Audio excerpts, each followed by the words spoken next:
정상입니다. 네.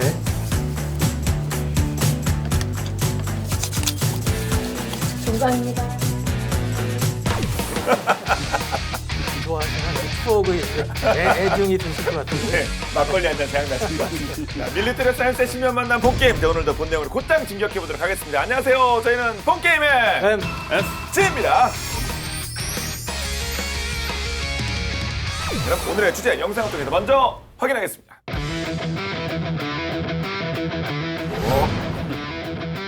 대포 아닙니까? 대포? 호탕이 커 보이네요. 네. 아, 마지막에 보였다. 혹? 이게 포탄이 저렇게 생겼으면 이거는 그냥 대포가 아닌데. 네, 날아가는 거는 확실히 박격포죠. 예. 우와. 우리가 알던 거하고 많이 다른데요? 아, 그러게요.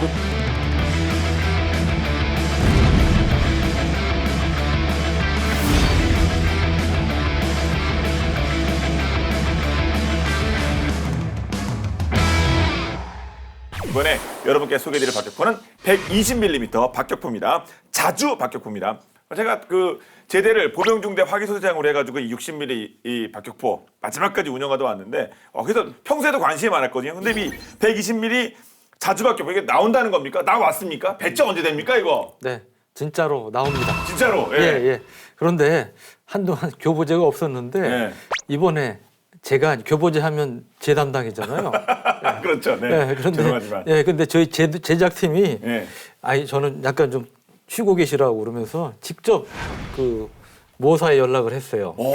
예, 제작사에 연락을 했더니 얼른 가져가시라고 하면서 예. 특별히 지금 레어 아이템인데 본게임 2를 위해서 교보제를 예. 우리 저 제작사인 하나 디펜스에서 제공을 해주셨다. 야, 이거 그러면 그 죄송합니다. 유영은 빨이 아니라 본게임 두 빨로. 그러니까, 예. 아, 유영은 패스? 저는 아무것도 한 일이 없어요. 예. 아, 그런가요? 예.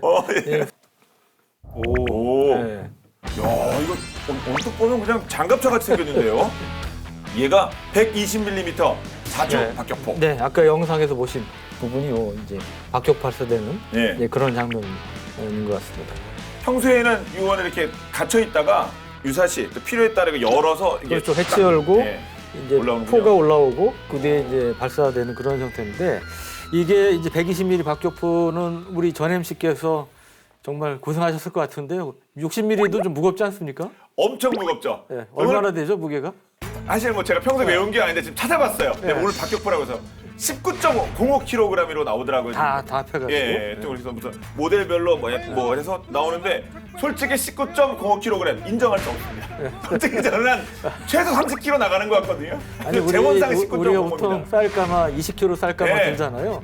그런 거 사실은 뭐 가볍지는 않지만 뭐 아주 힘들다는 느낌은 별로 안 드는 거예요. 전혀 안 들죠. 예, 저는 인정할 수 없습니다. 19.05kg. 근데 그 20kg 쌀까마보다 훨씬 무거웠다는. 훨씬 무겁습니다. 진짜 예. 기본적으로 뭐 트라우마까지는 아닌데 그 예. 무게에 대한 그 부담이 있어가지고. 예. 예, 미안합니다. 아픈 기억을 되살려서. 별 말씀. 예. 예, 그런데 하여튼 기존에 우리 군의 박격포 중에 제일 큰 게 4.2인치예요. 아, 예. 이게 이제 미리로 하면 107mm인데, 그러니까 120mm보다 13mm 정도 이제 작은 그런 건데, 이 4.2인치 박격포를 대체하기 위해서 이제 개발이 된 거고요. 2014년 3월에 그때 제 76차 방위사업 추진위원회가 있었는데 그때 R&D 연구 개발을 해라 이렇게 승인이 났고요. 그래서 두 달 뒤 이제 그해 6월에 방위사업청하고 하나디펜스 그다음에 S&T 중공업이 계약을 체결합니다. 그 뒤에 이제 본격적인 연구 개발에 들어가서 5년 만에 이제 결실을 이제 보게 됐고요. 지난해 4분기에 이제 계약이 체결돼서 올해 말부터 이제 본격적인 배치가 시작이 된다고 그럽니다. 그런데 우리 육군이 OECD 그 회원국 중에 유일하게 구형 박격포, 옛날 박격포를 쓴다. 뭐 이런 얘기가 있다고 하는데 그게 맞습니까? 좀 어느 정도 사실이고요. 네. 사실 뭐 아까 60mm 얘기하셨는데 이후에 뭐 81mm, 그 다음에 4.2인치 방금 말씀하신 예. 이제 107, 그 다음에 이게 이제 다 사실은 퇴역 상황이고 전 세계적으로 이제 120mm 박격포를 쓰는 추세예요. 그렇군요. 그래서 미 육군이 1991년에 이제 4.2인치 대신에 120mm로 교체를 했고, 그리고 90년대 이미 대부분의 서방 국가가 박격포를 신형 120mm로 교체를 했습니다. 개발국이 20여 국에 달하는 정도로 지금 이미 대중화되어 있는 상태이고, 또 이제 특히 이제 차량의 포탑에다가 포신을 부착해서 이제 기동성을 향상시키는 이 자주 박격포 시스템이 또 요즘은 또 인기를 많이 누리고 있는 거고요. 그래서 육군도 이제 수십 년의 수건을 풀게 되는 건데 사실 이 신형 110mm 박격포가 이렇게 계속 이렇게 나오다 보니까는 소요제기가 지난 2011년 본격 개발 착수는 2014년이었지만 필요성이 거론된 거는 이미 90년대 중반이었어요. 제 군대 생활할 때네요. 예, 60mm 메고 다니실 때 이미 120mm 이거 그런가요? 네. 저희는 그런 거 몰랐죠. 그냥 나라는 지킨다 하면서 산만 올라갔거든요. 저희는 조령산 엄청 탔습니다. 그래서 결국은 이제 사반세기를 끌어온 사업인데 이제 가시거리에 들어왔다 이렇게 볼 수 있죠. 그렇군요. 그 원세 말씀하신 게 좀 첨언하면 그때 제가 이제 국방부를 출입할 때니까 90년대 중반 때 120mm 얘기 나온 게 이미 세계적으로 보면 그때 뭐 우리 원쌤 좋아하시는 러시아를 구소련과 러시아를 프레임이 여기다 돼 있어요. 이렇게 돼 있어요. 무기만 좋아합니다. 무기만. 선구자로 해서 보드카와 많은 선진국들이 120mm 박격포를 도입을 하고 있었어요. 그러니까 소위 이른바 대세였는데 우리가 좀 늦은 거죠. 사실 늦은 거고. 그리고 이제 박격포 얘기가 나왔으니까 말인데 그 81mm 박격포도 있지 않습니까? 그리고 지난 7월 말에 우리 군에 이제 신형 81mm 박격포를 도입 계획을 방사청이 발표를 했어요. 그래요? 이제 81mm는 뭐 60mm보다 당연히 더 무겁죠. 네, 저희 대대에도 81mm 운영하는 이제 부대가 있었는데 그것도 저희는 역시 그 도수 운반했습니다. 맞습니다. 다 뜯어가지고 운반했어요. 그거는 한 진짜 50kg 됐던 것 같아요. 50kg. 진짜 50kg. 그러니까 그거 무거운 걸 메고 산을 올라가야 올라가야죠. 81 박격포병 이 보직이 군에서 가장 싫어하는 가기 싫어하는 그런 이제 보직 중에 하나였죠. 솔직히 더 무거우면은 아무리 이게 군대라고 하더라도 명령이 중요하다고 하더라도 잘 싫어요. 근데 81mm는 하면 하거든요. 우리가 합니다. 우리 장병들이 했어요. 그러니까 그걸 도수 운반을 했죠. 더 무거웠으면 안 했을 거야. 아예 그냥. 그런데 이 신형 81mm는 구형에 비해서 무게가 20%가 가벼워졌고 그래요? 발사 준비 시간도 6분의 3분으로 절반 줄었고 또 제일 이제 많은 분들한테 특히 군에 계셨던 분들한테 어필한 게 뭐냐면 더 이상 도수 운반이 아니고 전용 차량으로 운반한다. 이제 그런 이제 개념이 나온 거예요. 그래서 이제 많은 분들이 반가워하셨는데 이렇게 이제 그 댓글 중에 보면 이제 그런 게 있더라고요. 야, 지금이 어느 시대인데 아직도 무슨 박격포를 개발하고 있냐. 그러니까요. 그런 분들이 있어요, 사실은. 이제 얼핏 미사일 시대에 무슨 박격포야 뭐 그럴 수 있는데 중요하다. 이 지금도 RPG-7이 얼마나 유용하게 쓰이고 있습니까? 박격포도 그 효용성이 이제 이 현대전에도 있는 건데 우리 흔히 하는 얘기로 이제 박격포를 우습게 봤다 큰 코 다친다 이제 이런 얘기가 나오는 거죠. 예, 그래서 이제 실전 사례 보면 베트남전 그다음에 최근에 이라크 아프간전에 이르기까지 이 박격포는 보병부대의 이제 필수 무기라는 것을 보여준 사례가 이제 상당히 많고요. 예를 들어 이제 그 이라크 아프간전에서 활용된 신무기 중에 이번에 이제 스마트 박격 포탄인 XM39라는 게 있는데 이게 이제 GPS 유도 방식이에요. 정확도가 상당히 높았는데 2012년 아프간 주둔 미군이 이제 처음으로 썼는데 그때 착탄 오차 정확도가 얼마였냐? 4m였어요. 4m요? 네, 근데 박격포 담당하시는 거 아실 텐데 박격포 탄으로 4m의 정확도를 갖기 굉장히 힘들지 않습니까? 그렇죠. 4m면 명중이가 다름없습니다. 옆에 그렇죠. 맞아도 4m 그 근처는 뭐 파편 그냥 효과 초토화 되는데. 되는데 그러니까요. 120mm 박격포의 경우 정확도가 130m가 넘었다고 그러니까 이제 거기에 비하면 상당한 정확도라는 것을 알 수가 있고요. 이거는 우리가 이제 흔히 볼 수 있는 그런 모습인데요. 드론이 뜹니다. 드론을 통해서 이제 표적을 이제 확인하는 것 같아요. 그리고 이제 포탄이 발사가 됐는데 표적에 이렇게 정확히 명중이 됩니다. 그러니까 드론이 그 표적을 지정을 하고 네. 특정을 하면 거기다 대고 때리는 거군요. 네. 뭐가 이렇게 불이 반짝반짝거리는 것 좀 보이시죠? 네. 이게 이제 뭐냐면 이 박격포탄이 레이저 유도 방식이에요. 그러니까 레이저 광선이 표적을 비춰주면 그거를 이제 박격포탄이 따라가서 명중하는 거죠. 이게 이제 이스라엘의 신무기인 아이언 스팅이라는 겁니다. 무인기하고 연동된 120mm 레이저 유도 박격포탄인데 최대 사거리가 12km이고요.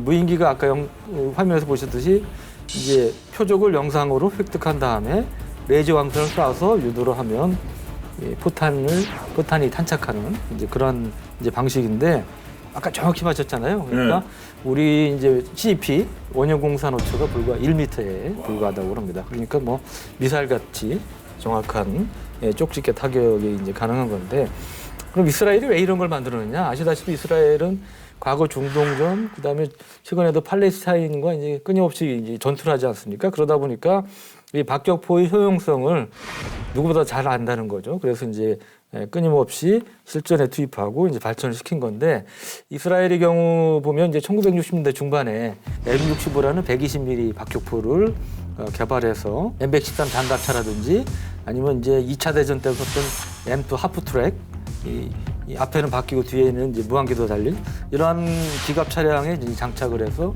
중동전에 이제 활용을 하기도 했다고 합니다. 그리고 이 이제 중요한 것은 전면전보다는 이런 대테러전.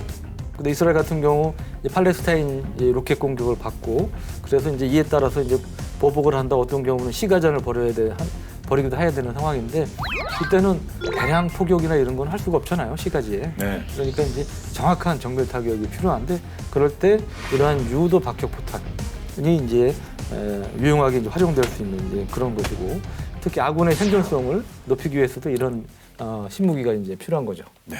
원래 우리가 알고 있는 박격포를 생각을 해보시면 좀 구조가 굉장히 단순하잖아요. 운용이 편리하고 물론 메고 올라가시는 건 힘들지만 네. 그러니까 제작 비용도 저렴하고 이제 유지 보수가 용이하다는 의미인데 그러다 보면 이제 사막의 모래나 먼지나 뭐 열이라던가 뭐 이런 것 때문에 이제 툭하면 고장나는 최첨단 장비들의 그런 문제가 없다. 그런 부분이 되게 중요하고요. 또 포신이 과열이 돼도 이거는 그냥 옆에 물 있으면 물을 확 부어버리면 네. 이제 뭐 해보셨을 것 같은데 네. 근데 구조를 생각을 해보시면 그냥 아무 장치도 없어요.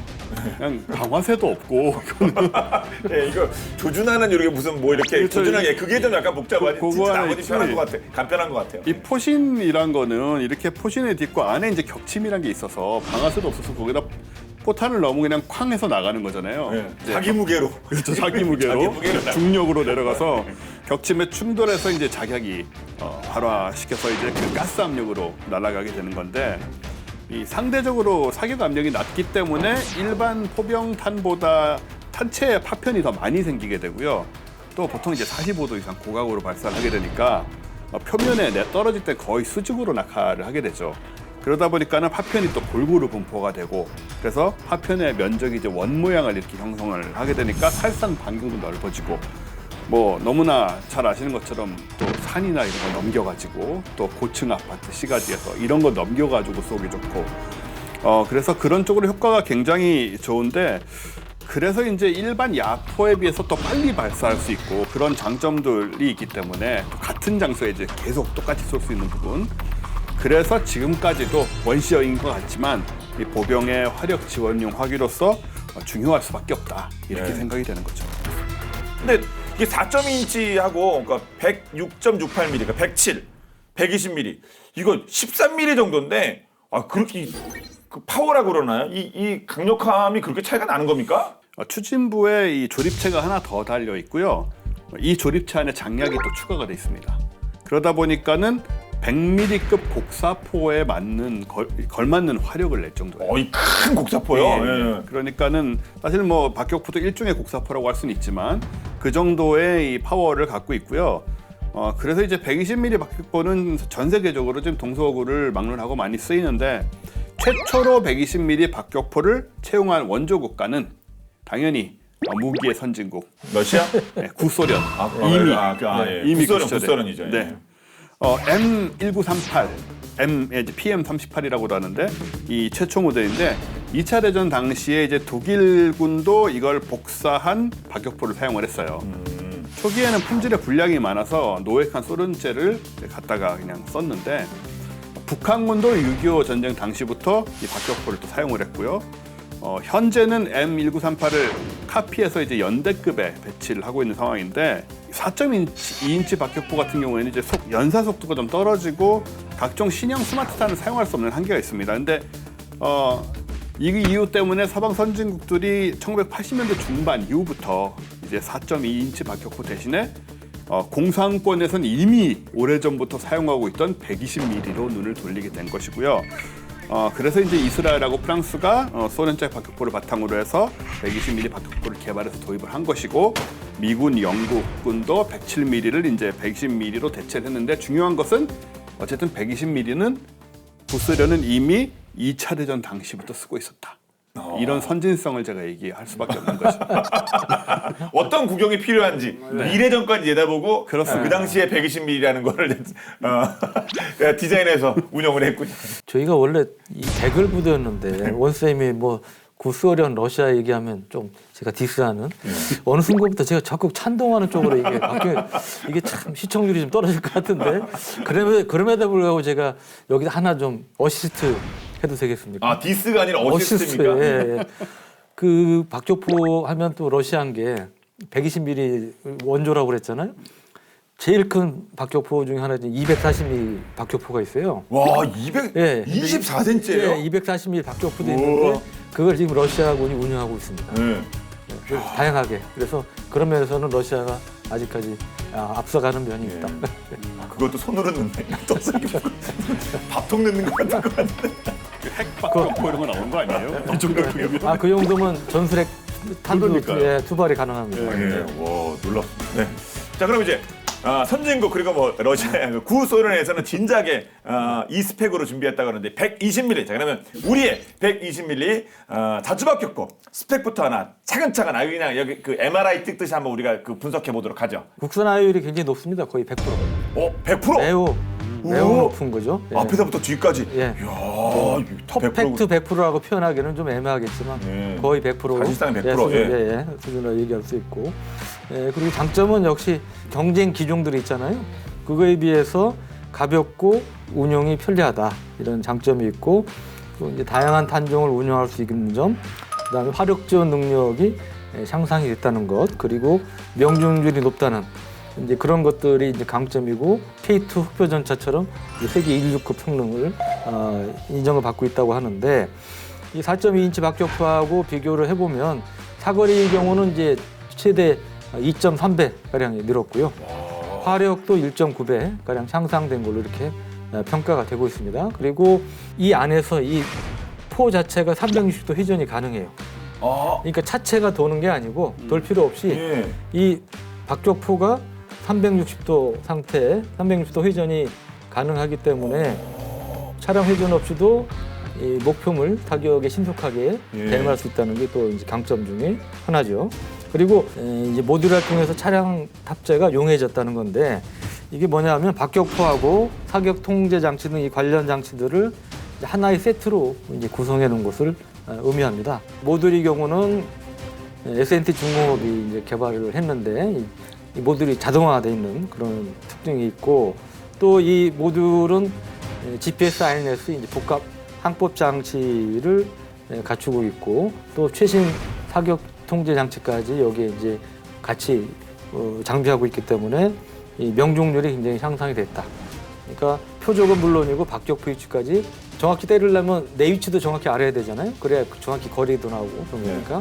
그래서 이런 것을 자동으로 정확하게 인식을 해가지고 이 자동으로 포의 방열각, 조준각이라든지 그다음에 사거리를 이제 컴퓨터가 계산하는 거죠. 이게 본격적으로 실전 배치 같으면 과거에 이 포병, 박격포병도 마찬가지 중요한 것 중에 하나가 뭐예요? 계산이죠. 예. 그 계산 못한다고 고생하신 분들도 많을 것 같은데, 이 소위 계산병은 이제 없어지는, 보기 힘들어지는 이런 상황이 될 것 같습니다. 예.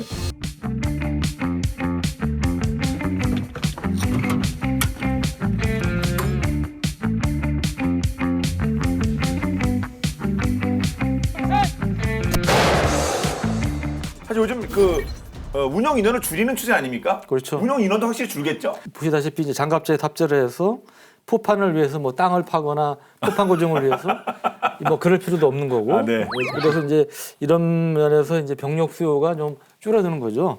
그 120mm 자주박격포는 기존의 박격포 운용 인원에 비해서 75% 수준이면 가능하다. 그러니까 중대급을 기준으로 했을 때 종전에는 32명이 필요했는데 이제는 24명이면 가능한 이제 그런 상황이고 그래서 이 병력 감축에 따라서 이제 줄일 수밖에 없지만 자연스럽게 이제 거기에 도움을 줄 수 있는 이런 이제 역할을 하게 되는 건데 박격포라는 게 사실은 우리 편이 여기 있고 아군이 여기 있고 저기는 적군만 때리는 게 아니라 아군에 근접한 지원도 하고 그러는 거 그렇죠. 아니겠습니까? 근데 이 정확도라는 부분에 있어서 좀 불안하거나 걱정되는 부분도 있었는데 앞서 말씀하신 바와 같이 뭐 다양한 신형 그 탄을 운영할 수도 있고 계산도 정확해지고 이래서 정말 든든하다는 생각이 가장 먼저 듭니다. 예.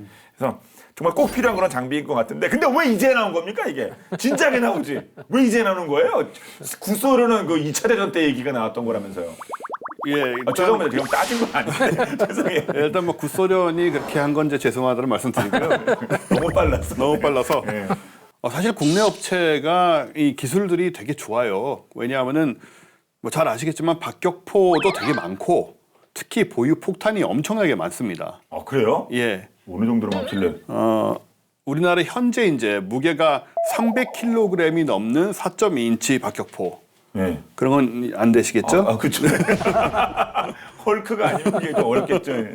장기간 27년에서 43년간 운영된 이 노후화가 됐음에도 불구하고 2012년 국회의 국정감사에서 공개된 한국 육군 보유 4.2인치 박격포가 1,840문.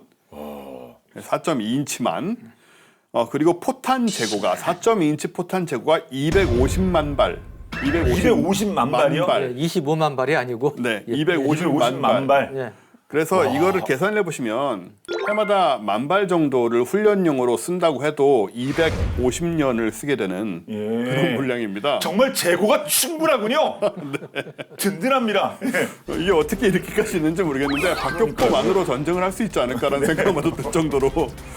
근데 이게 이제 기술은 굉장히 발달을 한 상태인데 문제는 이게 재고가 너무 많으니까 이걸 퇴역시키는 건 좀 또 무리가 있지 않습니까? 쓸 수 있는 것도 아니고 어디 팔지도 못할 거 아닙니까? 그러니까요. 막대한 물량의 기존 박격포하고 재고 포탄을 감안해서 계속 사용을 하되 기계화 부대만큼은 120mm 박격포로 바꾼다. 이런 계획을 이제 세우게 된 거죠. 기계화 부대는 120mm 자주 박격포를 쓴다. 아니 그러면 운영을 어떻게 한다는 말씀이죠?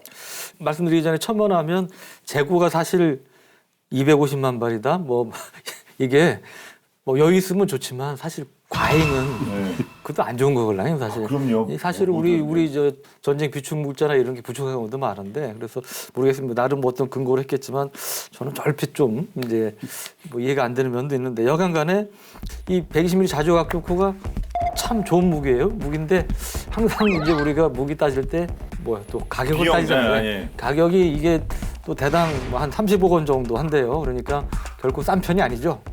그러다 보니까 30할 것 같긴 합니다. 보니까 장갑차 이렇게 회전도 하고 막 그런다는데 포신이 그러니까 4.2인치를 대체한다고 했지만 전량 다 그대로 1대1로 하기는 어려운 상황인 거죠. 그래서 하나는 그 신형 이게 120mm 박격포를 배치를 하는데 이거는 이제 기계화 보병 대대에 이제 들어가는 거고요. 그리고 이제 K200A1 장갑차의 4.2인치 박격포를 이제 탑재한 걸 우리가 이제 K242라고 불리는데 이게 이제 1차적으로 이거를 1차적으로 바꾸는 겁니다. 그리고 기존에 이제 K242 이 자주 박격포 차량에 탑재돼 있던 4.2인치 박격포는 이제 보병 부대로 이관이 될 예정이고요. 두 번째는 이제 전에도 우리가 얼핏 얘기한 적이 있는데 이 105mm 포의 경우도 이 견인포가 이제 사실은 전에보다 뭐 K9이라든지 자주포가 늘어나면서 역할이 줄었는데 이거를 이제 재활용합니다. 이 자주포로 이 트럭에 잡재한 형태로 해가지고 그 중에 하나가 이 105mm 포탄도 엄청나게 많아요. 재고가 이제 엄청나게 많아서 그거를 좀 쓰자, 버리긴 아깝다 이제 해서 그런 측면에서 이제 쓰는데 이 105mm 자주곡사포를 개발했는데 보병연대 직하할 때 이제 포병대가 구성이 되고 여기에 이제 구형 105mm 곡사포를 트럭에 탑재한 K105HT라고 불리는 이 신형 105mm 자주곡사포 이게 이제 올 하반기부터 본격 이제 도입이 됩니다. 그러면 이거랑 같이 이제 배치가 되는 그러한 형태가 되고요. 그리고 세 번째 방식이 뭐가 있냐면 기존의 4.2인치 박격포가 보병 연대급 화기인데 이거는 이제 대대급 화기로 한 단계 낮춰준 이게 좀 더 낮은 제대에서 이제 쓰게 되는. 그래서 이런 것들이 사실은 이제 6.25 전쟁 이래 거의 70년 가까이 고정돼 있던 이러한 이제 박격포를 중심으로 한 그다음에 일부 곡사포를 포함하는 소위 화력 지원 체계가 상당히 큰 변화를 맞게 되는 이런 상황이 됐습니다. 네. 정말 소대장으로 전 제대를 했기 때문에 가장 이제 말씀하신 세 가지 중에 눈에 띄는 게 4.2인치 박격포가 대대급 화기로 내려온다. 이게 저는 이제 가장 와 이렇게 바뀌는구나 네, 그런 생각이 드네요. 그런데 올해 말부터 이제 실전 배치되는 이 120mm 자주 박격포 엄청난 위력만큼 기대가 됩니다. 그런데 이 박격포만큼이나 파워풀하고 정말 엄청난 인간 박격포가 있다고 합니다. 어떤 뭐 철인이 등장했나요? 직접 막 포를 들고 막 쏘나요? 어떤 내용을 저희가 본방 야세로 준비했습니다. 인간 박격포 함께 보시죠.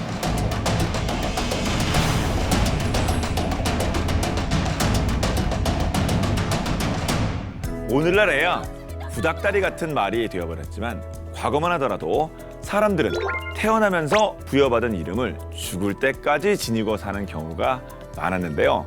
이는 이름이 자신을 나타내는 최초의 수단이자 부모로부터 물려받은 고유한 자산이기 때문이었습니다. 부모들은 향후 자식이 나아갔으면 하는 방향과 소망을 담아 한자 한자 정성스럽게 이름을 지었죠. 그 염원이 통했던 걸까요? 여기 이름에서부터 나라를 지키는 그런 숙명을 타고나 오늘날 군인으로 열일하는 장병들이 있다고 합니다.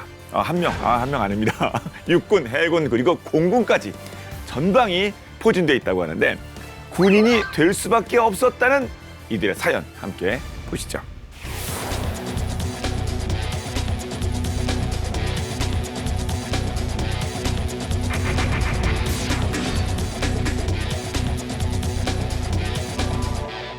주변국의 움직임이 심상치 않을 때면 부대 내에는 이런 말이 돈다고 합니다. 야, 저 위에서 핵미사일로 도발했다는데 박격포가 가만히 있으면 되겠어? 그런데 말입니다. 이 대화를 나누는 이들 알고 보니 박격포인데 육군이 아닌 공군 소속의 병사들이었다는데요. 요즘 공군은 박격포도 쏘나? 하고 의아해 하실 분들도 계실 것 같습니다. 이걸 어떻게 말씀드려야 할지. 사실 지금 나오는 박격포는 여러분이 알고 계시는 그 박격포가 아닙니다. 그게 대체 무슨 뚱딴지 같은 소리냐고요? 말 그대로 화포의 상징, 힘의 제왕 이거 박격포를 가리키는 게 아니라 성은 박이요, 이름은 무려 격포니 박격포. 그러 말할 것 같으면 자랑스러운 공군 소속의 중사였죠. 그저 정비하는 일이 좋아서 공군에 입대했다는 박격포 중사는 공군 참모총장상도 받은 공군 내 능력자지만 입대 초기만 해도 육군의 박격포에 대해서는 깜깜무소식이었다고 합니다. 오히려 주변을 통해 귀에서 피가 나도록 육군에 가지 공군에 왜 왔느냐, 어떻게 이름이 박격포일 수 있느냐 등등의 이야기를 듣다 보니 호기심이 생겼다는데요. 나와 같은 이름을 가진 너란 박격포 격하게 알고 싶다. 그리하여 그때부터 박격포가 어떤 무기인지 공부했다고 합니다. 참, 박격포를 찾아보는 박격포 중사의 모습이라니. 이런 특이한 이름 때문에 입대 초반엔 곤란한 상황도 참 많았으니 그것은 바야흐로 박격포 중사가 하사로 지낼 무렵의 일이었습니다. 어느 날 영내 대기 중 한 통의 전화가 걸려온 건데요.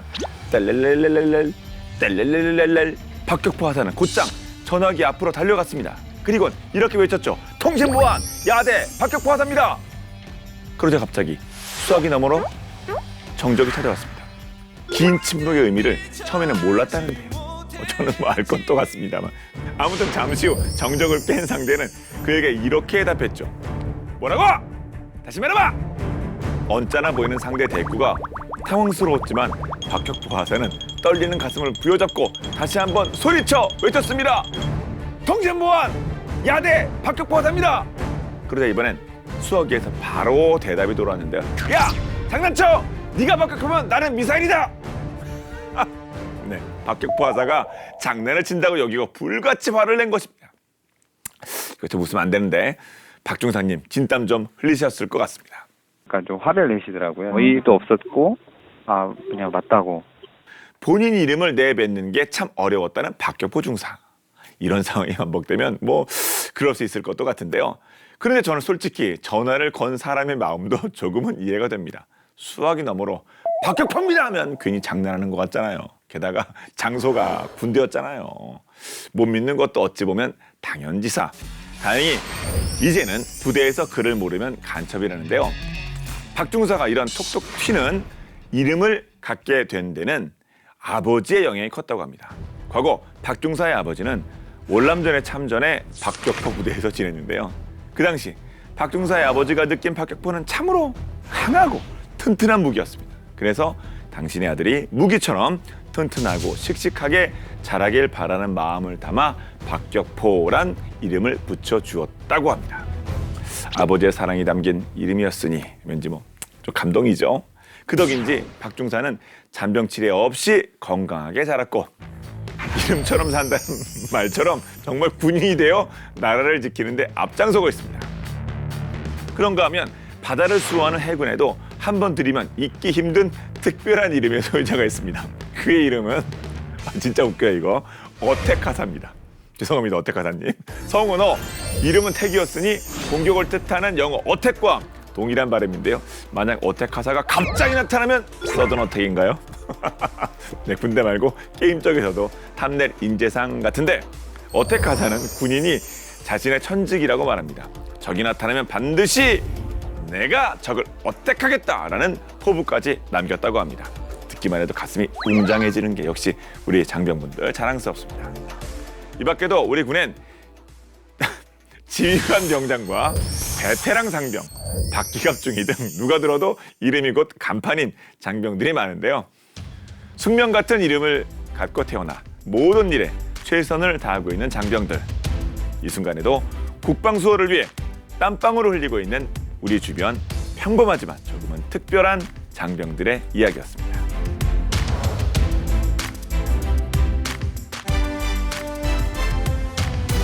와, 진짜 인간 박격포가 계셨네요. 우리 저 격포 중사님께서 저희 본 게임 2를 보신다면 정말 반가워하시지 않을까 싶습니다. 네. 근데 또 공군이라셔서 박격포 중사님 나라 지키시느라 노고가 많으신데요. 혹시 또 재미난 에피소드가 있으면 저희에게 보내주시면 저희가 본 게임 2에서 후기를 따로 공개하도록 하겠습니다. 이제 군대 가시는 분들이 많으니까 네. 이 소개된 장병분들 외에도 특이한 이름을 가진 군인들이 많이 있다고 해요. 네. 그 중에 이제 그 단결이라는 이름의 예. 성이 단씨이신 것 같아요. 예. 아니면 그냥 김단결, 단결, 김단결 이거 네, 단결도 그럴 것 같은데. 그리고 이제 15년의 군 생활 동안 단 한 번의 변경도 없이 임무 완수에 매진하고 계신 변경무 소령님도 변경무. 노 체인지. 네. 노 체인지, 노 백. 네. 아니 제가 좀 더 높은 분, 장군급의 재미있는 분 한 분 말씀드릴게요. 장군급도 그런 분이 계세요? 계셨어요. 네. 해병대 사령관까지 하신 분인데 그분 조남이 어떻게 되시냐면 이상무입니다. 이상무. 근무 중 이상무. 관등상명도 이상무라고 해야 되고. 그러게요. 높으셔서 많이 하실 일은 없었겠습니다. 이상무 그 장군님이셨어요. 네, 그래서 그분이 이제 그 백령도에 6여단장도 하셨고 네. 그런데 그분이 사령관 하실 때 진짜 농담이 아니고 이게 사령관 시찰을 하는데 뭐 근무 중 이상무 뭐 좀 이상하잖아요. 네. 그래가지고 9월 어떻게 바뀌었냐면 근무 중 이상 없습니다. 이상무가 아니고 그러게요. 이상 없습니다. 그 상황이 어때? 이상무 야 그러면 이상문 줄 아실 거 아니에요. 솔직히 상황 보고 하는데 헷갈릴 수도 있겠네요. 그러니까 본인 이건 사령관이 이상무지. 원하신 게 아니고 네. 밑에 참모들이 네. 우리 사령관님이신데 아무래도 좀 뭐하다 그래가지고 그렇다고 합니다. 근데 그분 정말 아주 군인다우셨고 정말 훌륭하신 분이었어요. 네. 알겠습니다. 네.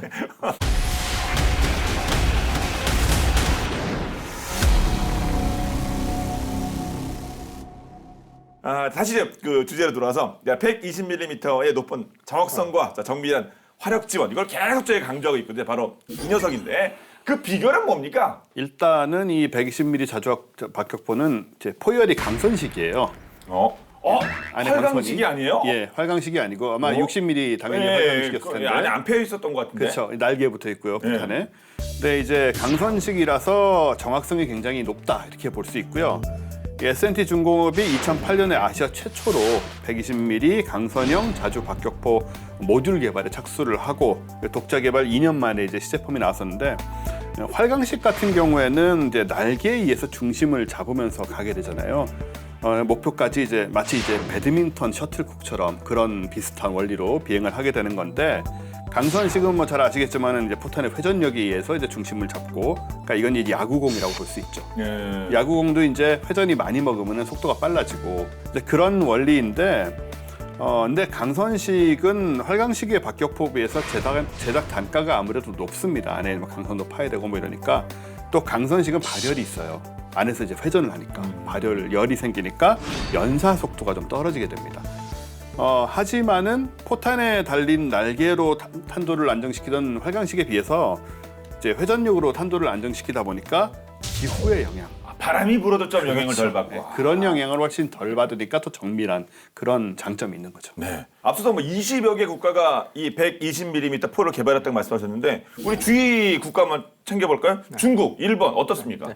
우선 일본의 경우는 이제 1996년에 육상자위대에서 정식으로 채용된 96식 자주 박격포가 있는데 별명이 가드 해머예요. 여기 지금 사진에서 보시는 이 박격포인데, 네. 역시 이 박격포도 이 장갑 차량에 탑재가 돼 있고요.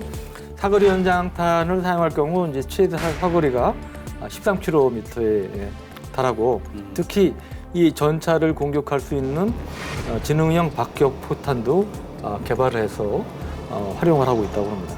이 자체는 이제 히타치의 73식 견인식 트랙터의 파생형인 92식 지뢰 처리 차량의 차체를 베이스로 해서 이제 만든 거고요. 이 120mm 이제 박격포는 프랑스 TDA사의 MO120 RT62를 토요카즈 공무이 기술 도입 생산한 것으로 이렇게 알려지고 있습니다.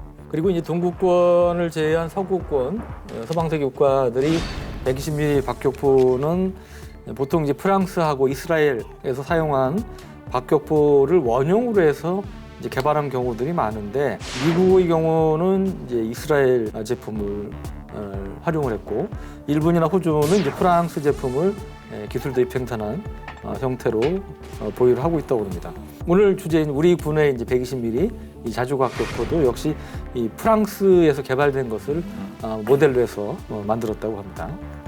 그리고 일본의 96식은 기갑사단 기계화 보병 부대의 이제 핵심 이제 화력인데, 예를 들어 이제 과거의 냉전 시절에 그 소련의 위협에 대응하기 위해서 사실은 일본이 제일 북부가 홋카이도 아닙니까? 네. 홋카이도에 사실은 전차나 이런 기계화 부대, 그다음에 강력한 화력을 많이 이제 배치를 했는데, 여기에 이제 7기갑사단, 11기계화 보병연대 96식 자주박격포가 주로 배치가 돼 있고, 단가가 이제 상당히 비싸서 생산 수량은 그다지 많지 않다고 그래요.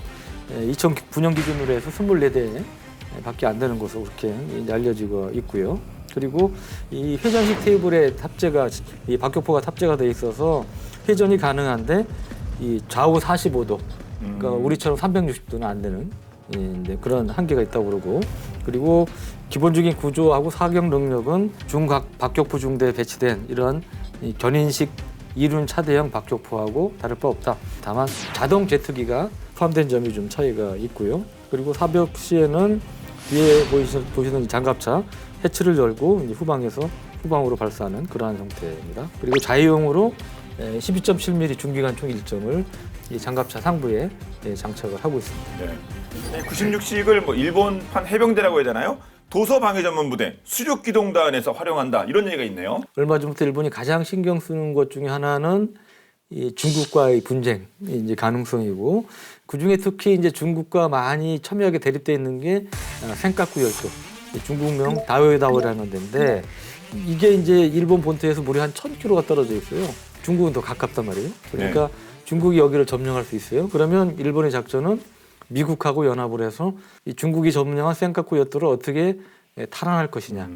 이제 이런데 이제 훈련의 중점을 두고 있고, 마찬가지 이제 장비도 그런 쪽으로 많이 투자를 하고 있는 이런 상황인데, 앞서 말씀하신 수륙기동단이 우리에게는 해병대인데, 이 수륙기동단을 만든 이유도 이런 생각구 열도라든지 이런 적군에 점령이 됐을 때 이를 어떻게 신속하게 탈환할 것이냐. 그게 이제 가장 중요한 목적 중에 하나인 것이죠. 그래서 이 수륙기동단을 미국 미 해병대를 모델로 해서 일본은 2개 연대 2,100명 규모로 이제 발족을 했고, 이 수륙기동단이 갖추고 있는 무기는 미국제 수용량용 장갑차, 우리 해병대가 쓰고 있는 KAV랑 같은 비슷한 형태인데, 이런 장갑차라든지 보트, 그 다음에 미국을 제외하고는 해외에서 처음으로 도입하고 있는 MV-22 오스프리 수직이 착륙기 등을 이제 갖추고 있고, 여기에 플러스된 게 바로 좀 전에 사진으로 보셨던 이제 96식 120mm 자주 각격포고요.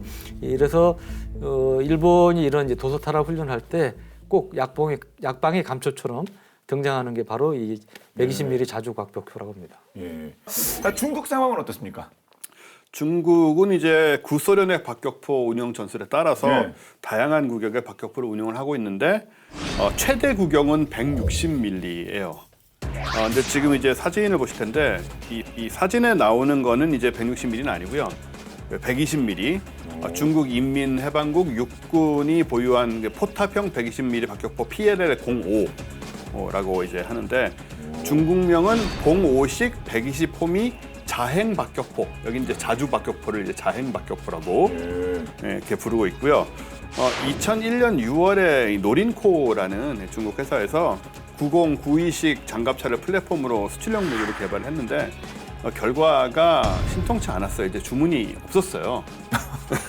주문이 없다는 건 참 이게 뭔가 물건 만들어놨는데 팔리지 않는다는 건 수출용으로 참, 만들었는데 네. 주문이 없고, 중국 나름대로 이제 러시아제 2S9하고 그다음에 2S23 이제 포탑형 박격포를 이제 따라하려고 이제 한 것으로 보이는데, 근데 결국 2008년에 들어서 이제 중국 인민해방국에서 정식 채용을 하게 되고요. 그래서 2008년에 채용이 됐는데 무슨 이유인지 05식이라는 이제 식명이 붙어 있는 좀 미스테리한 그런 박격포인데, 재원은 전투 중량이 16.5톤, 그리고 전장 6.7m, 전폭 2.8m, 높이 2.8m, 승조원이 4명이고요. 재미있는 거는 수륙 양용입니다. 아, 그래서 보시기에도. 앞부분이 딱 이렇게 차이가 나는군요. 그렇죠. 아, 배처럼 약간 좀 이렇게. 예, 비스듬한 게. 물 위에서는 이제 2개의 워터제트로 이제 구동이 되게 되는데, 지상에서 최대 속도는 빨라요. 85km 시속. 이렇게 또 캐터필러가 아니고 차륜형이니까. 네. 근데 수상에서는 이제 시속 8km라서 무지하게 느린데요. 네. 걷는 속도의 2배 정도 되는 거니까. 그럼에도 불구하고 뭐 된다는 게 중요하죠, 사실 그렇죠, 유사시에. 그렇죠. 예. 근데 항속거리가 중국 쪽 카탈로그에는 무려 800km라고 뭐 지상 얘기겠지만 와. 돼 있는데, 보통 추측하기로는 320km 정도가 아닌가 해서 예. 절반 이하로 추측이 되고 있는, 여러 가지로 참 흥미로운 기종입니다. 그렇군요. 수출이 좀 잘 되고 그랬으면 이게 좀 스펙도 더 구체화가 되고 그랬을 텐데, 그냥 결과는 계속해서 좀 아직까지는 신통치 않은 거죠? 네, 알제리 육군이 예. 중국 노린코사가 제작한 이제 120mm SM4 자주 박격포를 2019년에 이제 가져갔어요. 최근이네요. 네, 수출이 아주 됐군요. 최근인데, SM4 박격포는 통상 이제 경기계화 보병대대 운용 용도로서 다양한 탄약 사용이 가능하고요. 표준 고폭탄 사용 시 사거리는 7,500m, 그리고 발사 속도는 분당 12발에서 15발, 12.7mm 기관총도 탑재가 돼 있고, 또 탄도 컴퓨터를 구비해서 박격포 방향각을 이제 계산하고, 알제리는 최근 몇 년 동안에 이제 125mm PLZ 45 자주포하고, 그다음에 SL5 다연장 로켓포 이런 것들을 중국제 야포 획득에 계속 이제 신경을 쓰고 있는 그런 상황입니다. 그렇군요. 예. 특히 저는 예전 군 생활이 생각이 나서 더욱더 관심 있게 그렇게 지켜본 120mm 자주 박격포였는데, 그것들 한 말씀씩 부탁드리겠습니다. 네. 박격포가 얼마나 더 활용될지는 잘 모르겠어요. 예를 들면 미군의 경우 이제 박격포 대신에 초소형 무인기, 자폭 기능을 가진 무인기로 박격포 역할을 대신하는 이제 이런 움직임들이 조금씩 보이기 때문에, 앞으로 이제 이러한 그 무인기, 초소형 무인기라든지 이런 다른 것들이 이제 그 박격포 역할을 대신할 수 있는 그런 시대가 되리라고 예상합니다만, 그럼에도 불구하고 우리가 박격포 전력을 소홀히 해서는 안 되는 것이, 아직까지 이제 한반도 유사실을 상정한다면 어떠한 이 북한과의 그 대규모 지상전을 염두에 둘 경우 이 박격포는 상당히 쓸모가 많은 아직까지는 쓸모가 많은 무기이고 그다음에 미군이 이제 이라크전이나 아프간전에서 이 실전 사례를 보면 처음에 저 사진을 보고 의심했는데 2차 대전 때처럼 손으로 잡고 예. 쏘더라고요. 그러니까 손으로 자꾸 통제하는 이러한 이제 박격포를 실전에서 사실은 지금도 쓰고 있는 그런 상황이기 때문에 이제 그런 점에서 우리는 그런 유사시에 대비한 실전적인 이 그런 박격포 전력을 당분간은 계속 강화할 필요가 있다고 생각이 됩니다. 만약에 박격포 부대를 다시 지휘하게 되시면 예. 이제 나중에는 이런 차에 타서 편하게 앞에서 이제 이렇게 막 나를 따르라. 나름 저는 다시 박격포 소대장을 하면 이 자주도 좋은데 저는 그냥 예전처럼 메고 올라가는 거야. 네. 거듭 말씀드린 것처럼 이런 그 첨단화된 그리고 자주화된 장비는 계속해서 필요하다. 저는 강력히 주장합니다. 네. 네. 근데 네. 제 얘기는 그거였어요. 그랬어요. 원쌤 말씀 대독. 예. 120mm 자주 박격포 앞으로 전장에서 정말 잘 쓰여지기 바랍니다. 자, 오늘 본 게임 여기까지입니다. 저희 본 게임은 국방TV 앱을 통해서 언제든지 시청할 수 있으니까요. 앞으로 많은 활용 부탁드리도록 하겠습니다. 그럼 저희는 다음 시간에 더 화끈한 내용으로 돌아오도록 하겠습니다. 지금까지 얘는 본 게임 2회 S. 지었습니다. 고맙습니다. 이건 이제 하나 디펜스에 제가 말하고 가져가면 되는 건가요? 네. 그럼 이제 고소장이 그쪽에서 올 거예요. 근데 진짜 뭐 이런 중요한 장비를 쓰면 위에 높은 분들이 많이 보시잖아요. 근데 박격포 이렇게 하면 소대장이 꽤 많은 걸 할 수 있거든요.